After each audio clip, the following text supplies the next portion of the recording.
quoi j'ai l'air ? Nikos Aliagas. Pour revenir à Brel, moi je l'ai vu à travers une cabine de projection du cinéma Rialto à Casablanca, parce que j'avais pas d'argent pour me payer le concert.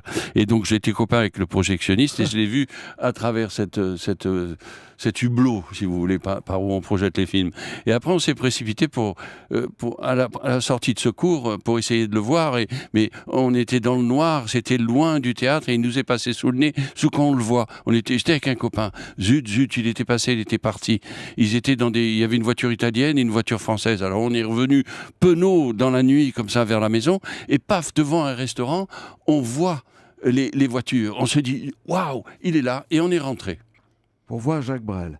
Pour avoir un autographe. Ouais. À 15 ans, quoi. Et j'ai pris ma première leçon, c'est que j'ai ouvert la porte, le gars m'a dit, quoi, qu'est-ce que c'est ? Non, on vient voir monsieur Brel pour un autographe, et il y avait une table, évidemment c'était vide, il était tard, ils étaient restés ouverts pour lui, il y avait une table avec peut-être une douzaine de personnes, et quand on rentre, on quitte le gars, qui nous va, allez-y, il est là-bas, Brel finissait de parler, normalement, et tout le monde a ri. Oh, c'est formidable. Et je me suis dit, tu vois, c'est parce qu'il est connu que j'entends ces rires de merde. La cour. Exact. Courtisan. La première leçon. Et j'ai eu quand même l'autographe. Mais c'était ma première leçon.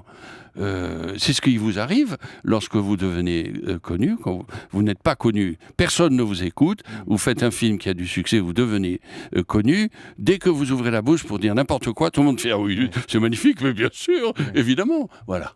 Et c'est là qu'on devient fou, qu'on commence à faire n'importe quoi, parce qu'on croit au regard de l'autre. De quoi j'ai l'air ? De quoi j'ai l'air ? Sur Europe 1.